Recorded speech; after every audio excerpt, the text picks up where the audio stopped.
Баршаңызға қайырлы күн достар. Бүгін мен сіздерге дәл кафе ресторандағыдай дәмі тіл үйіретін жұмсақ шашлык люля кебаптың жасалу жолымен бөлісетін боламын. Ал ендеше кеттік, видеоны соңына дейін қараңыздар. Ең алдымен 1 килограмм фаршымызды универсал блендердің көмегімен майдалап аламыз. Фаршымызды таңдаған кезде майы араласқан майлау фарш таңдасаңыздар, шашлыктеріңіз құрғақ болмай, сулы болып, өте дәмді болып шығады.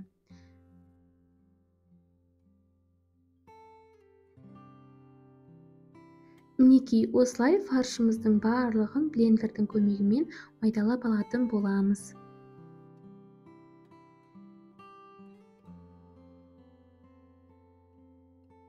Келесі кезекте достар, бір пиязымызды, чесногымызды, 4 дана чеснок қостым, аздаған нанымызды блендерден өткізіп алатын боламыз. Көріп тұрғандарыңыздай, азғантай ғана заттардың біз осында ерекше дәмді шашлык люля кебап дайындайтын боламыз. Шашлык жегілеріңіз келген кезде от жағып, арнайы шашлык пісіру үшін басқа да қажеттіліктер керек емес. Үй жағдайында бар болғаны үйдегі электр толқынды пешіміздің көмегімен шашлыгымызды оңай дайындап алатын боламыз. Құрметті менің көрерменім, егер де сіз менің каналымда бірінші рет болып отырсаңыз, каналдың әрі қарай дамуына өз үлесіңізді қоса кетуіңізді сұраймын. Ол үшін каналға тіркеліп, лайк басып, пікір білдірсеңіздер жеткілікті. Мінекей достар, енді осы нан мен пияздың үстіне 2 ас қасық майымызды және жаңағы 1 жұмыртқамызды қосып, тағы да 1 рет асықпай блендердің көмегімен ұсақтап майдалап араластырып алатын боламыз. Ал мінекей достар, дайын болған қоспаны фарштың үстіне қосып, оған біз дәмдендіргіш дәмдеуіштерімізді қосатын боламыз.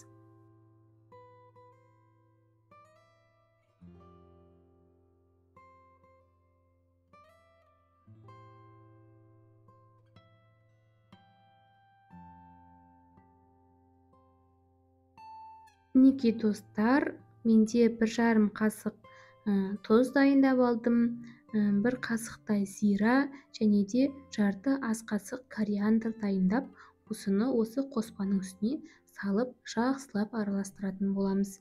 Тұзын дәміне қарай саласыздар.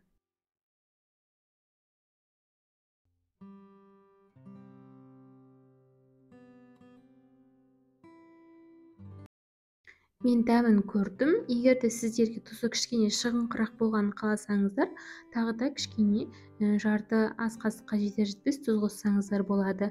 Ал егер де тұзды онша ұнатпайтын болсаңыздар, жаңағы 1,5 шай қасық тұзыңыз жеткілікті. Мінекей достар, бәрін жақсылап араластырып алғаннан кейін, жинап, осылай аударып лақтыратын болсақ, суы бір-біріне араласып, одан сайын шашлыгымыздың дәмін келтіре түседі. Енді мінекей достар, араластырып болғаннан кейін бетін жауып 20 минутқа қалдырамыз.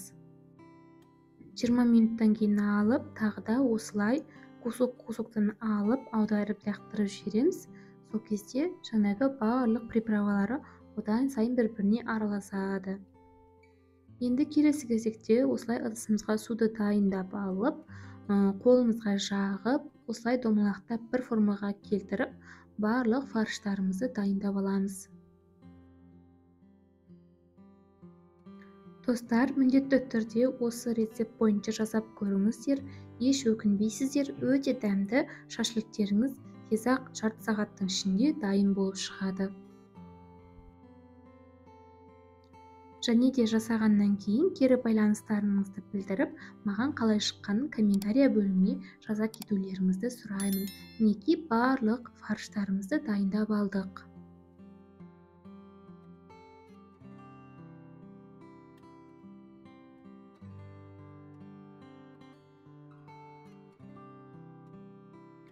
Осылай етіп, табамызға май жағып алғаннан кейін, осындай бамбук ағаштарын алдын ала сулап, осыған фаршымызды әдемілеп орналастыратын боламыз.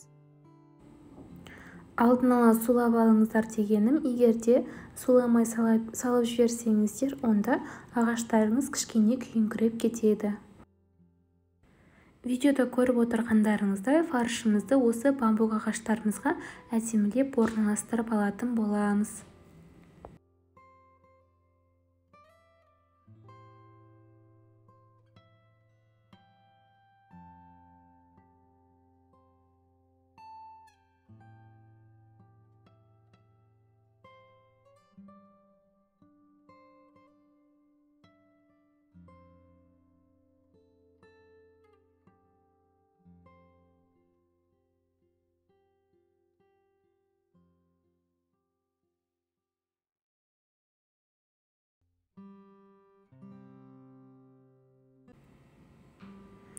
Осылай да әдемілеп екі қолымыздың көмегімізбен қамыр жайғандай етіп айналдыратын болсақ, фаршымыз әдемілеп майда болып бір формаға келеді. Мінекей достар, барлығы дайындап алдым. Енді осы фаршымызды қызып тұрған пешімізге 190 градуста 25 минутқа қалдырамыз. 25 минуттан кейін мінекей әдемі болып суы шығып қызарып пісіп шықты. Енді екінші жағы қызару үшін тағы да барлық фарштарды айналдырып 7-8 минутқа пеште қалдырамыз. Ал мінекей осымен біздің дәмді жұмсақ люле кебаптарымыз дайын болды. Сіздерге ұнаса міндетті түрде жасап көріңіздер дегім келеді. Келесі кездескенше сау саламатта болыңыздар.